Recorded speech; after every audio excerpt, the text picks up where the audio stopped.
what's going on everybody? Alex with you here again. Thank you for dropping by for yet another chess video. Always great to see you guys. Always great to share new and interesting chess things with you. And in today's video, we're going to be taking a look at the DGT USB Smart Board. The box to which you see right over here, and I already have the board opened up. So we're going to talk a little bit about the features of this board, about the capabilities of this board, how this board might differ from a lot of the other electronic boards that we've seen on this channel, especially like the new electronic boards like Chestnut, ChessUp, and even the other DGT boards. Because here's the thing, as far as the DGT boards like this, okay, I've been wanting to get a board very similar to this for quite a while now. I'd probably say quite a while, maybe over 2 years. Before I even started this channel, I wanted to get a board like this, or similar to this. Actually, I wanted to get one of those wooden ones that retail for over $1,000, but at the time, I don't think I've had enough like budget for those type of boards. And once again, the real interesting part is that when I was looking at those boards, I thought to myself, these boards are like over $1,000, and so I thought they must be really, really awesome and packed with features that are going to be useful for me to improve my chess skills. That's basically what my kind of thought process was. I didn't really dwell further into trying to understand exactly what the design of the board is and who is it aimed for.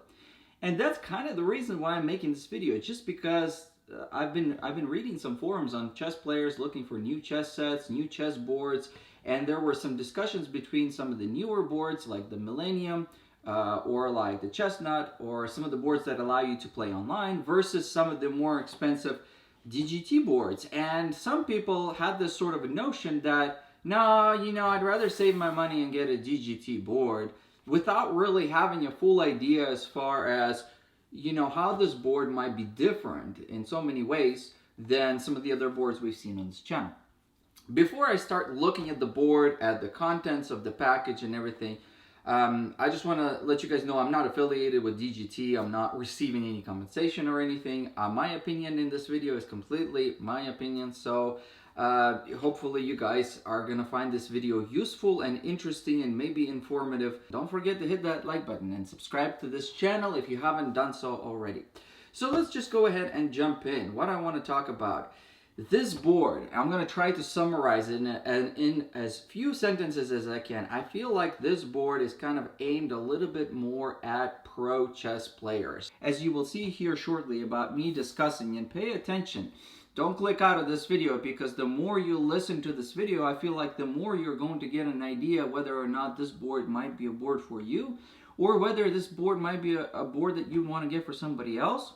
If you know these type of people that would benefit from this type of board, you will know as you proceed watching this video. So stay tuned, don't log out, okay? Anyways, DGT Smart Board.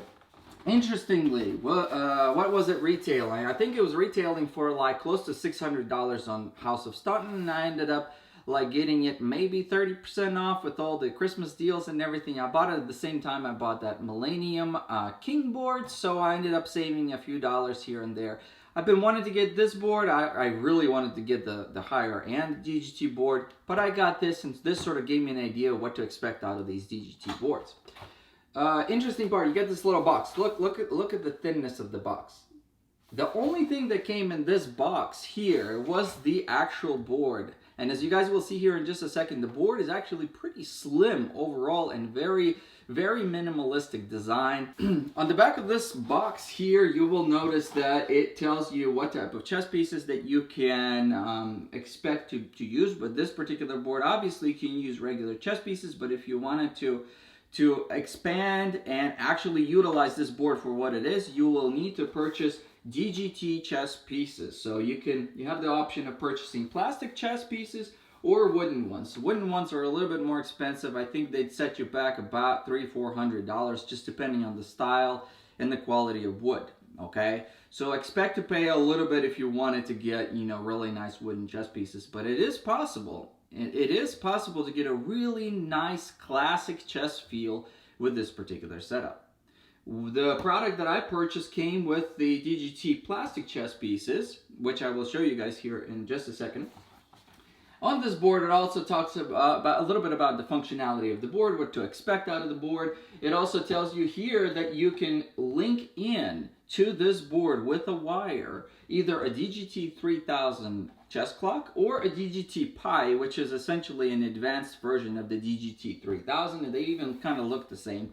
That basically will allow you to either use a clock that will automatically switch as you're playing the game, so you don't really need to tap the button here, which is kind of nifty, and using the DGT Pi computer, which is what it is, you can link this board to this computer and actually turn this board into an AI, essentially kind of like what we've seen with a lot of the other boards with the Millennium King. You can have the clock sense your pieces and the movement of the pieces on the board and play against you at whatever level you choose. But I do have the DGT Pi, I don't have the DGT 3000. I wanted to actually talk a little bit more about this in a separate video, just because I feel like there's a lot of things that I want to say about this particular clock. So stay tuned, because in my next video we're going to be looking at the DGT Pi and how it works with this board. But for the time being, really all I wanted to say is you have the option of purchasing a clock separately, that you can turn this board into a very challenging sparring partner, like an AI essentially, and use this board without anything else except the board, a couple of cables, and the DGT Pi clock. Okay, the DGT Pi clock also allows you to connect multiple boards to it. The manual goes a little bit more in depth about how the connections can be achieved, and I find it very fascinating. And like I said, I'm going to kind of reinforce the idea that this board's more made for professional chess players. Here in just a second you will understand a little bit better about what I mean by that. Okay, furthermore, what comes in together with this board? You get the board, which we will see and I will talk about in just a second, about the nuances of the board. You get the manual, which kind of looks thick, but it's actually in like 10 different languages. So the actual part is only a few pages where they talk about the connectivity and everything of the board. I read through the English part of the manual and found it very informative about what you can do with the board. So I'll talk about that in just a second. And then you get the Fritz 14 CD with the drivers for the DGT board that you can. Who uses CDs nowadays? Fritz 14 is kind of old. I think it's over 10 years old. It's a great software. I haven't actually been introduced to Fritz before. I've read a lot about Fritz, and here's the thing about Fritz. Fritz is basically more or less kind of a program that's aimed for people who want to analyze games and who want to study up on openings and basically chess theory. It's a great software. It's huge. It's really taxing on your computer. Let me tell you that. You have to have somewhat of a powerful computer to run this, because if you're doing all the calculations, it takes a lot of the CPU power for all the calculations to go through. Anyways, you get the CD with the serial code and the DGT board driver. You can also get, like, just save the serial code or take a picture of it or whatever. If you end up losing the CD, on the DGT website, you can download the driver and also Fritz 14 directly from the DGT website. Therefore, you know, you're going to be okay with that as long as you remember your serial code, because it asks for it, okay? DGT board actually, from what I've kind of gathered, works best with Windows. So I am more of a Mac guy. I used to use Windows for a long time, and then I kind of switched to Mac because I felt like video editing was a lot more smooth on Mac, and sort of everything that I really needed from a computer seemed to be going better on Mac. I'm not one of those people anymore that likes to tweak and stuff and tries to, you know, do some kind of computer programming or anything like that. I'm just, I don't really have time for that. Anyways, I'm more of a Mac guy. I don't even have a Windows. I ended up getting a laptop from my grandfather that runs Windows 8, and I was able to install Fritz on it. So I'm going to kind of talk a little bit about the functionality of Fritz and how it works with this board here in just a second. You get this really nice box that was sent separately from the box of the board. That's the DGT plastic chess pieces. It's got this sort of a magnetic little hinge right here, which is really nice. I feel like unless you have a really nice storage box for these pieces, I probably would say this box is good enough to store your pieces in the meantime. It's got nice, sturdy cardboard all around. And here we go. Here are the pieces. Piece size is a standard regulation size. The king is 3 3/4, so 3 3/4 inch high. So standard regulation size pieces and a standard regulation size board, 55 millimeter square size, so or 2.2 inch. It's all in all standard all around.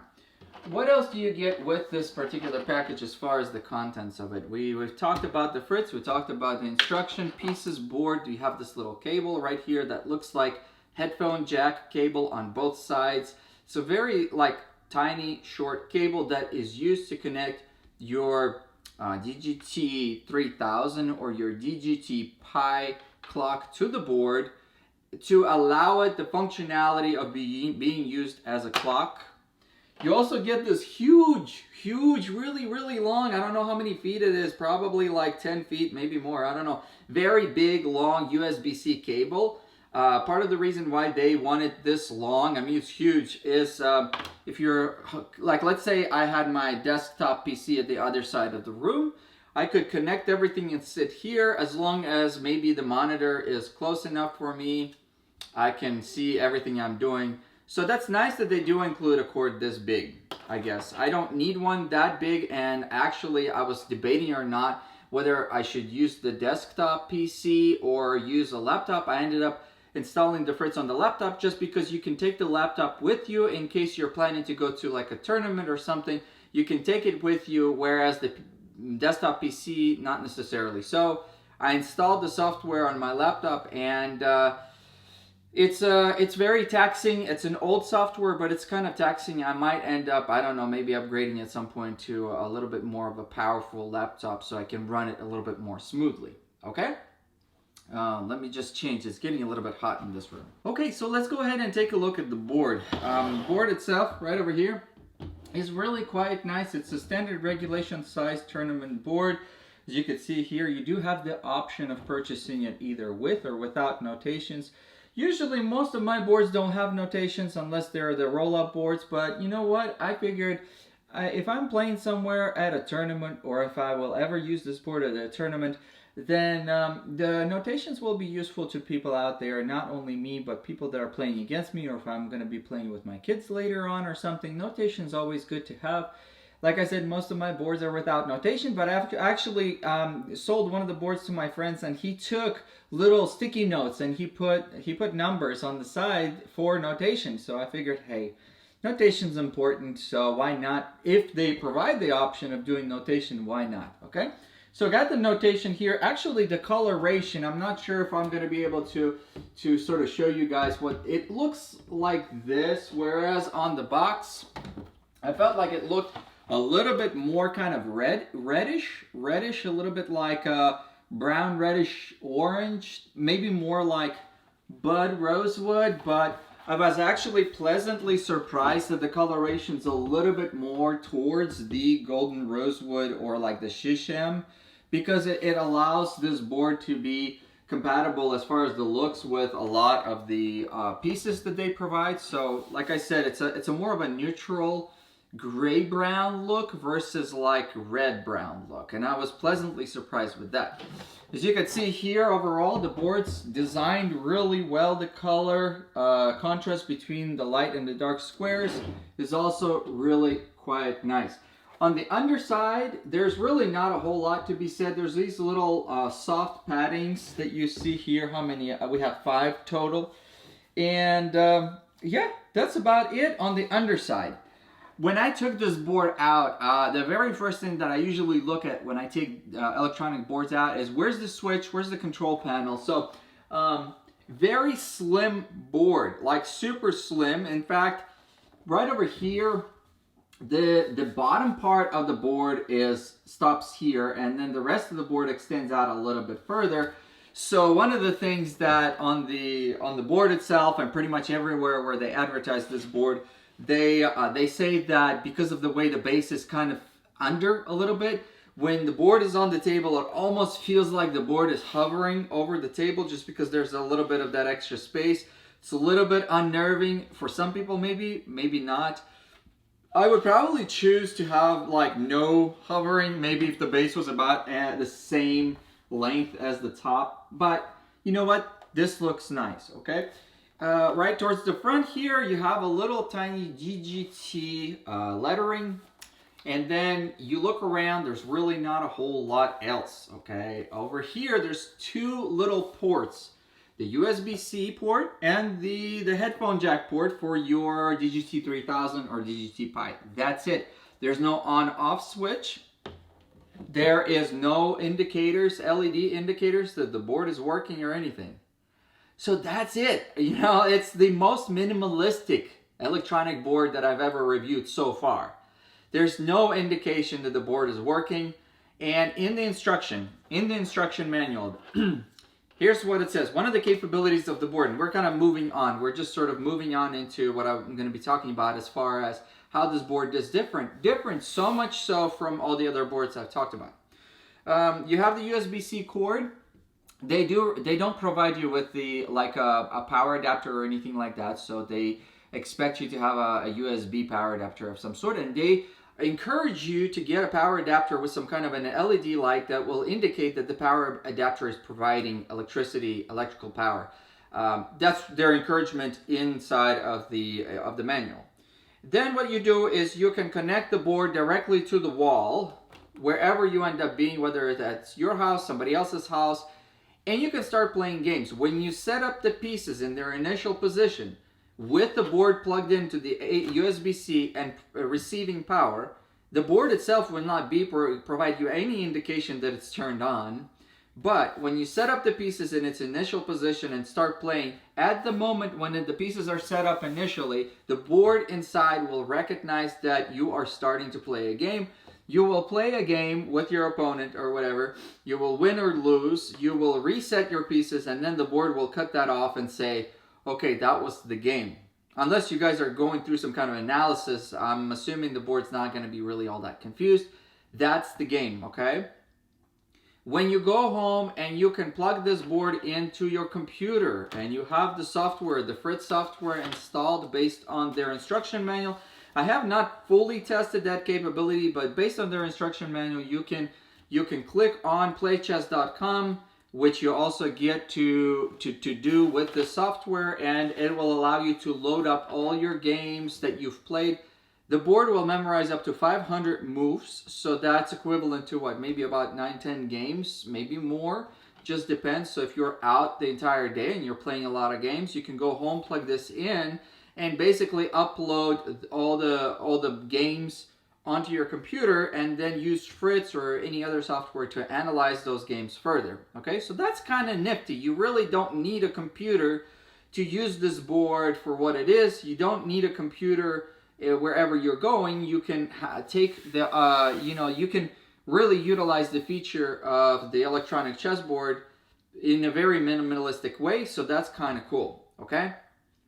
If you're playing against somebody, or if you're playing with the DGT Pi clock, you also have the option of getting those games memorized, and then you can upload them. So that's really neat. One of the features that I really enjoyed using on this board is that if you connect this board, and I use the smaller USB-C cable for that part, but if you connect this board to your Fritz 14 software directly, what it will do is it'll create a relatively seamless connection with the board and allow you to turn on Fritz and be able to move the pieces and basically see them on Fritz. Now, Fritz is a very, like, if you guys are not familiar with Fritz, Fritz is a chess software that's been used for many years, and it's very expanded software. It has within that software a huge database of millions of chess games, from which basically it either uses its own computing power to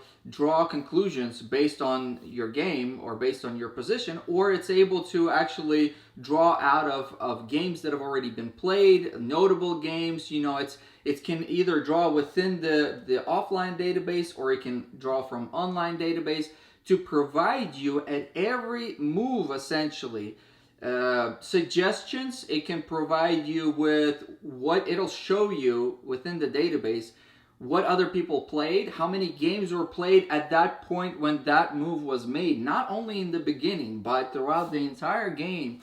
It will draw from somewhere, from online or somewhere, that somebody out there, and a number of games that have been played, that particular move 27 with the bishop, that either went this way or that way.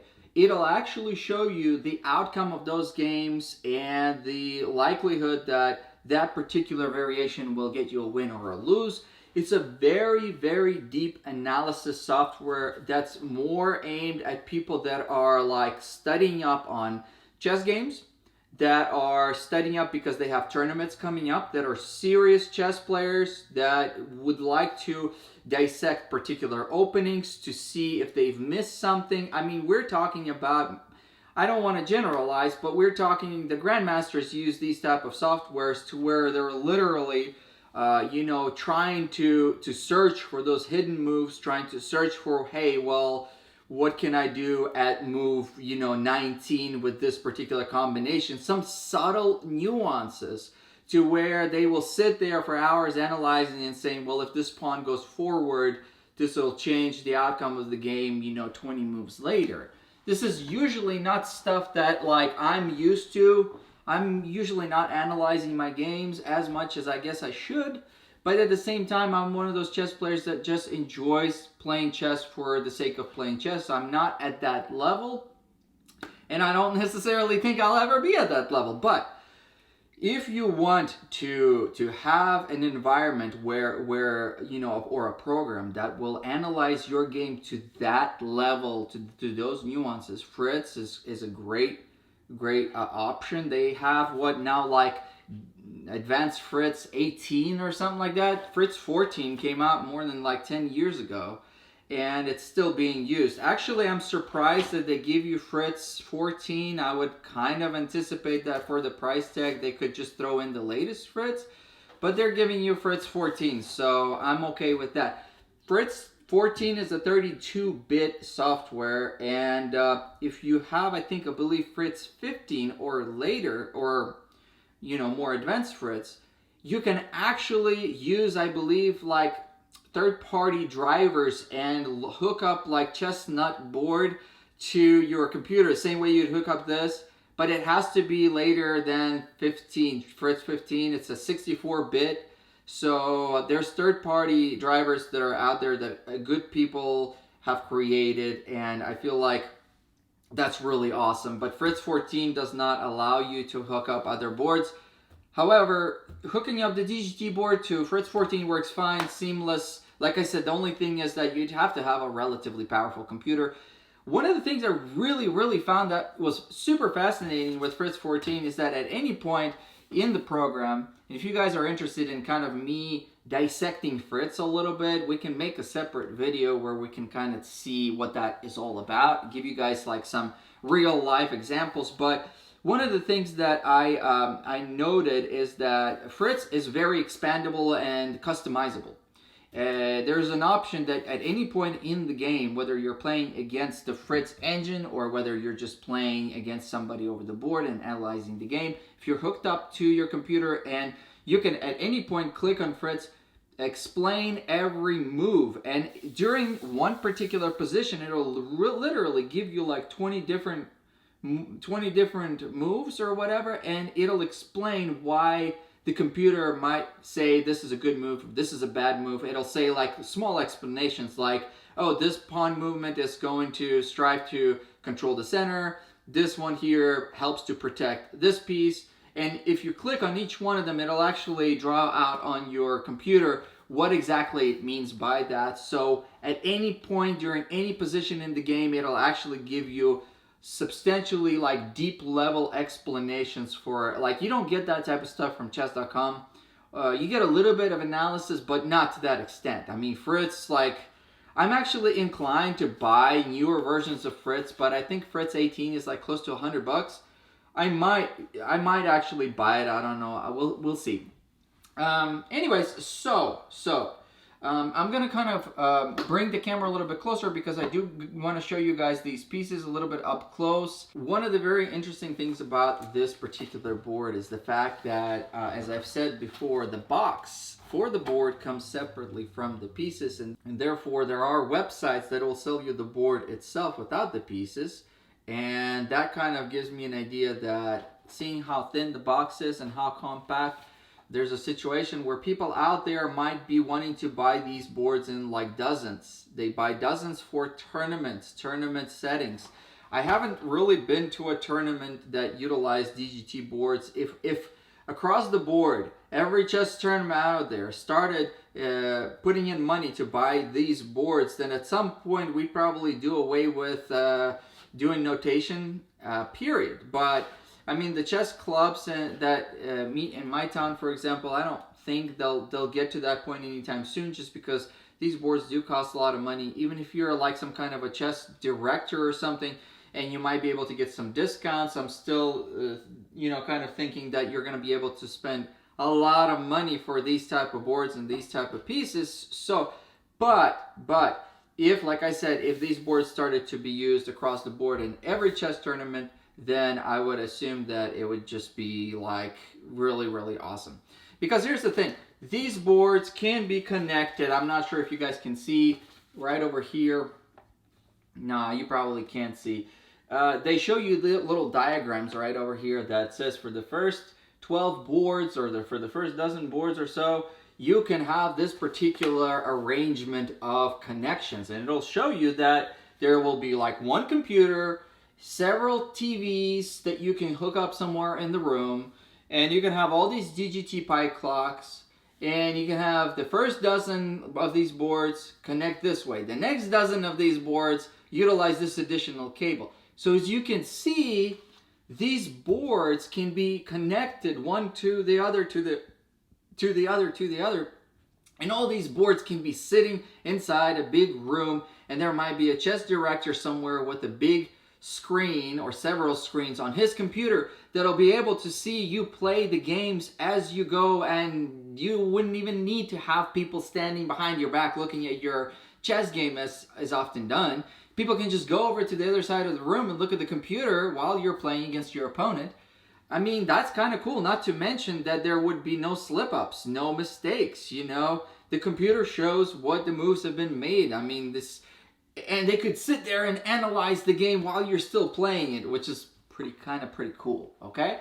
Like I said, once again, it's more of a professional chess level, you know. It's not like a very casual book club, you know, chess club where the kids come over to play. Those are the type of tournaments where, you know, you'd expect to see little roll-up boards and stuff like that. But this is really cool. This is really cool. Now, to answer the question for some people that, like, I've had the same type of an idea. Before I even had the board, I thought to myself, but gosh, if I could buy a DGT board, I wouldn't need any of these other boards. I wouldn't need Millennium King. I wouldn't need Chestnut. I wouldn't need Chess Up. No, it's different. I'm going to explain to you that in this particular case, more money doesn't necessarily mean more features, or it doesn't necessarily mean the features that you might be looking for, okay? For somebody like me, for example, that hardly ever nowadays goes to live tournaments, which I'm still wanting to do that, but whatever. A board like the Millennium King, or the Chestnut, or the Chess Up, Square Off Pro, all those boards are really great. A lot of those boards allow me to log in online when I'm by myself in my house, and allow me to get out of chess what I'm looking to get out of chess, which is a great game against somebody somewhere on the other side of the planet. That's pretty much it. As far as like what I expect to get out of chess, for the most part, yeah. Chess Up is great board in the sense that it allows you to see what the right moves might be and what the wrong moves might be. If you guys haven't seen that video, go check it out. It's a great board. Chestnut, like I said, is filled with features, and all these boards and all these advances in technology is just, you know, super exciting. But this board is different, okay? It's different, and hopefully from me kind of trying to explain to you about this board, you might get a sense of saying, hey, this is exactly what I was looking for. This board kind of like, because of the fact that it connects to your computer and sort of gives you a direct readout of your movements on your computer, like through Fritz or some other third-party application, it almost reminds me of those, if you guys have ever seen like those little drawing pads that you can buy separately at the electronics stores, where you can actually like draw out really like elaborate images and stuff, artistic stuff, but you connect it to your computer. So it's sort of like an accessory device similar to a mouse or a keyboard, to where by itself it works, but it really works well as an extension of the software. So that's what I kind of came to realize. It works really well if you connect it to your computer, and your computer's strong enough. You can have great ability to analyze the games if that's what you're after. If you're after really trying to understand, one of these boards might very well be for you, because like I said, you can sit down there and you can sit there for the entire day and go through.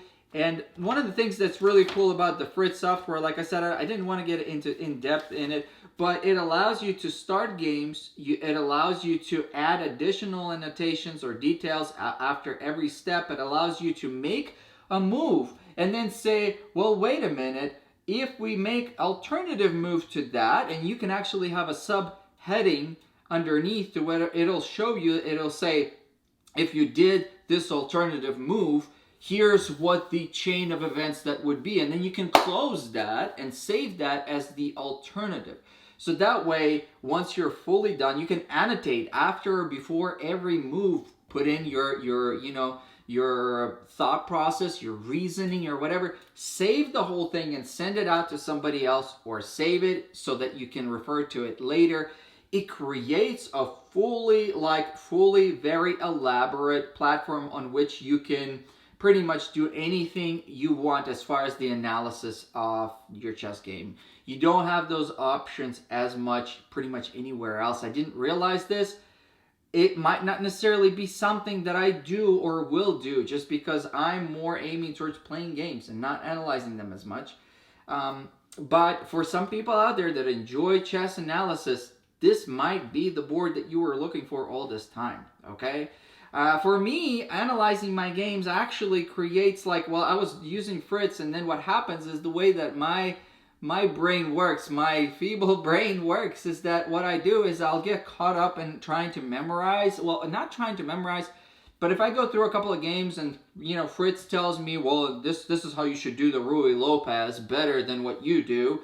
You know, when you put out that bishop, the white bishop, and then you get attacked or whatever, like what should the dark do? And I usually would bounce the knight forward to kind of attack the bishop at the same time and allow the white knight to either take me or move away the bishop. You guys know what I'm talking about. But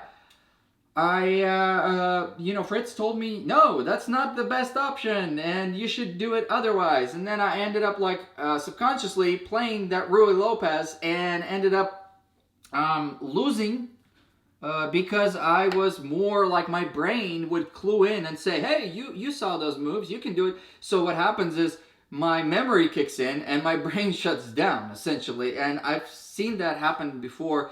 If I start to memorize openings, if I start to memorize positions, for some reason my reasoning goes and it'll just say, oh, you remember these are the moves you should do.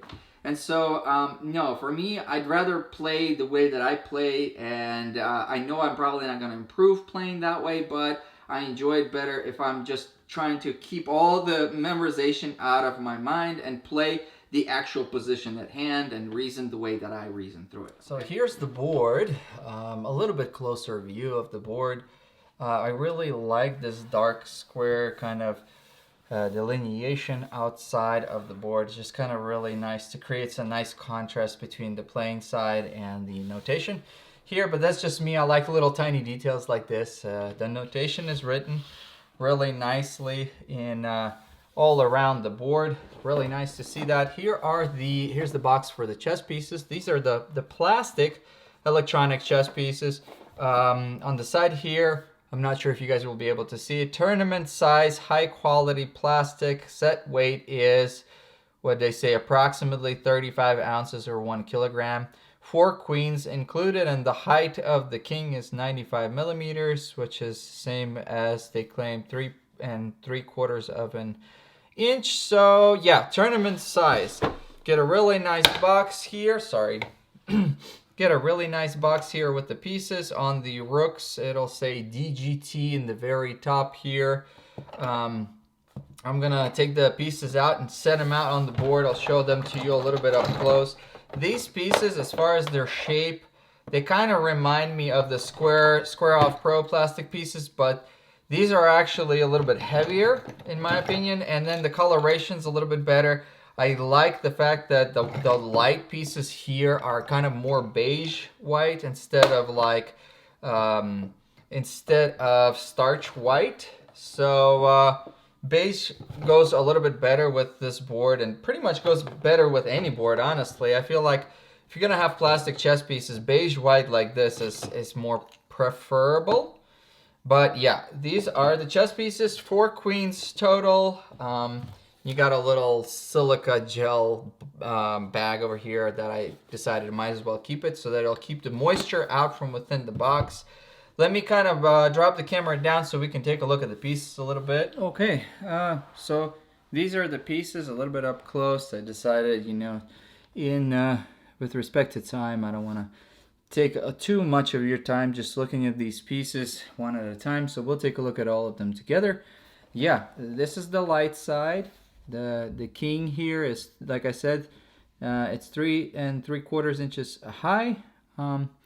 And you know, the standard sizing here is evident, like you could see, and a lot of times if the pieces are tournament purpose, they will actually not delineate or digress away from that, you know, from that proportionality that we see here, just because they don't want to confuse people. But on the underside, you have this sort of felt, but it's more like I would probably say like a hard foam type of felt. It's not a paper-like felt, but it's sort of hard foam, and it really slides well on this board.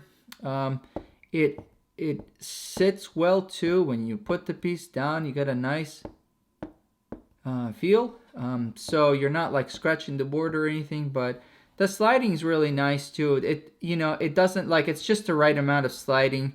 It doesn't like slide as if it's sliding on glass, but it slides easy enough for you to actually use these pieces sliding on the board. And I don't think this board has any confusion as far as if you decide to slide your pieces instead of picking them up. So you can play very much so normally like you would in a normal situation. You can play blitz games on this board. You can play bullet games. You can play whatever you want to play. Any type of chess game you want to play. Queen here, shape-wise, a little bit subtle on the spikes, kind of similar to what we've seen with the Square Off Pro. And as far as the sizing of it, a little bit shorter, but proportionately just what we would expect. We have these sort of like similar to the Square Off Pro, these little rings here at the bottom, and then the bases are proportional. Very nice wide bases. I like to see wide bases on pieces like that. The pieces are actually kind of heavy. I'm not gonna weight them, but they're heavy enough to where they're probably double weighted, maybe triple weighted, not sure, but they're heavy enough. The bishop here, standard bishop, no frills or anything, no nuances, no deviations. You got this very symmetrical cut here, and then it just has the same rings pretty much that we see in the other pieces. Knights are somewhat on a subtle side, as you can see here. Not too much details here, but it works well, I guess. It works well, this particular chess set, considering that they need to manufacture these pieces in, you know, a large quantity, and to be used somewhere at a tournament. We don't want the pieces to be crazy elaborate and stuff. We just want stuff that'll work. You can't confuse this knight with a rook or any other piece, so that's all that matters. You can't even confuse it on the board. This is a knight, so that works well. Rooks are normal standard rooks. Material is, by the way, the plastic material here is nice and dense. You can feel it. It feels nice and solid too. I feel like these pieces have been made well, just like they say, high quality plastic. It's not the polymer plastic that we've seen before, but it's just a nice quality plastic, and it feels great in hand. Pawns here, just normal looking pawns. Not super heavy, but they got a nice big ergonomic here ball that's easy to grab. So, like I said, as far as the chess pieces, I did not find any issues with the pieces themselves.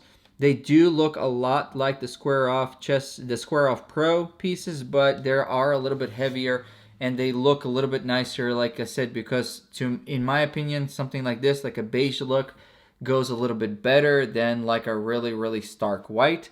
So we have the dark pieces. There's not a whole lot different about the dark pieces. They're pretty much the same, as you can see here. There's this sort of a matte look. They're not glossy, by the way.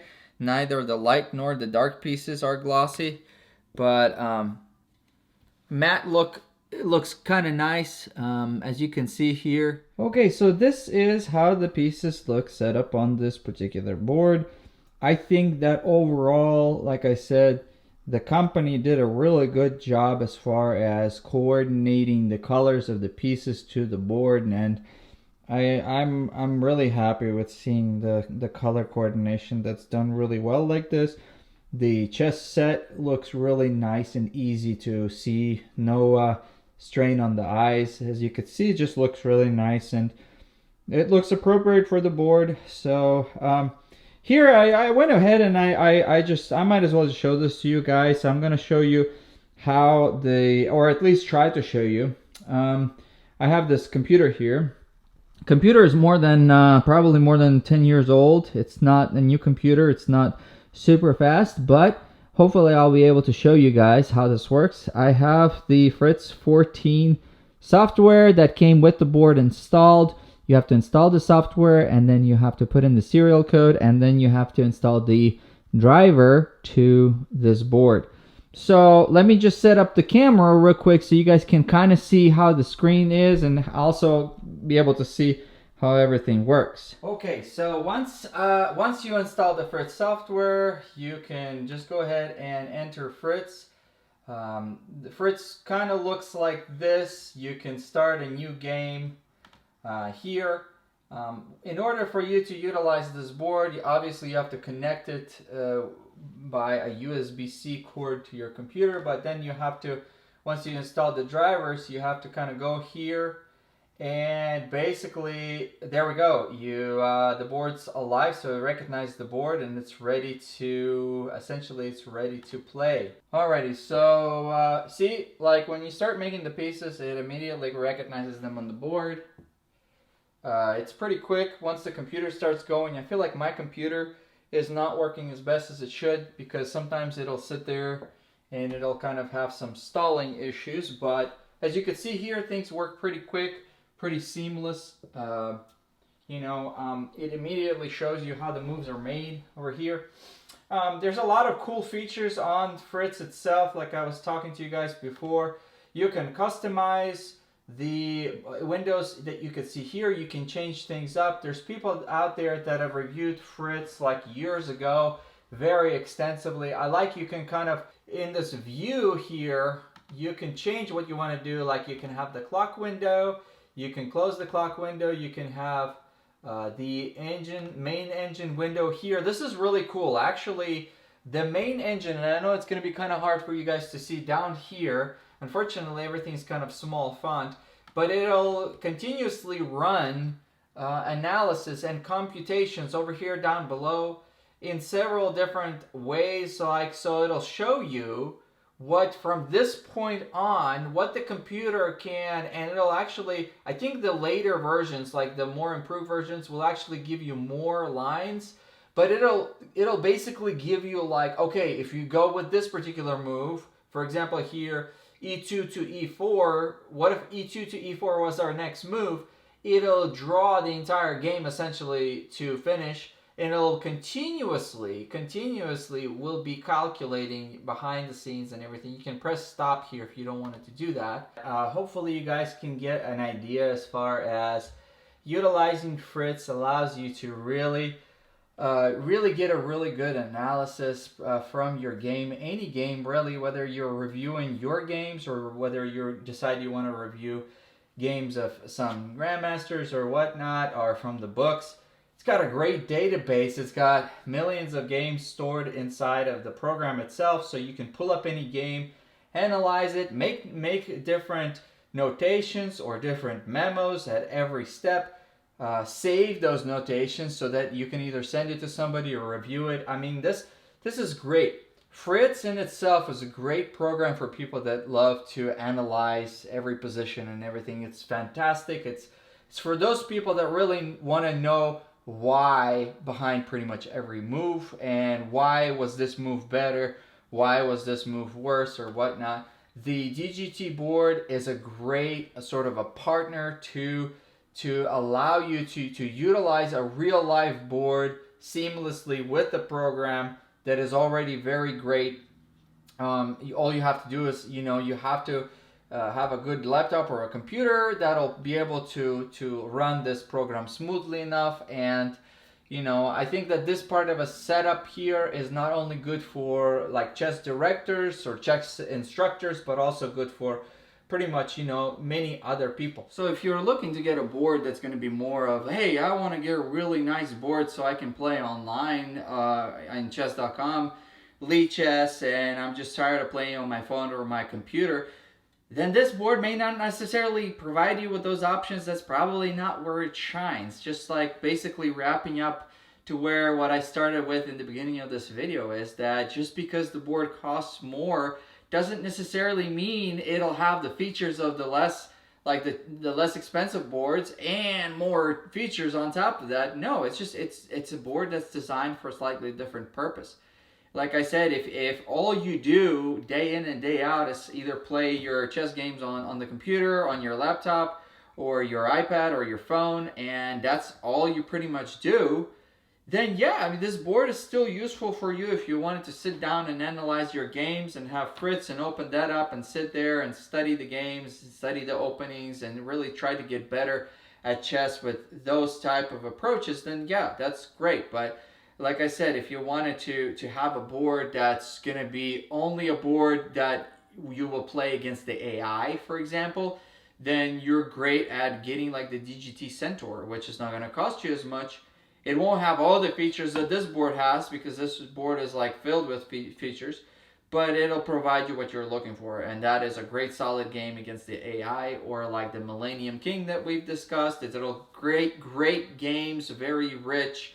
If you haven't seen that video, be sure to head and check out that video. If you wanted to strictly get a board that'll just allow you to play online, Chestnut Air is fantastic. Chess Up is great. Some of the other boards, Square Off Pro is fantastic.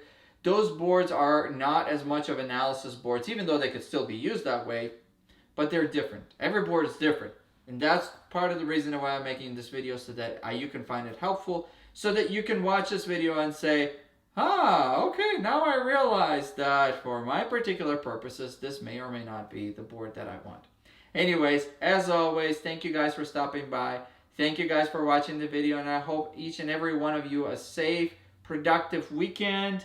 And hopefully you guys don't forget to hit those likes and comment on the video. Don't forget to subscribe if you haven't done so already. And be sure to stick around and see me in the next video, okay?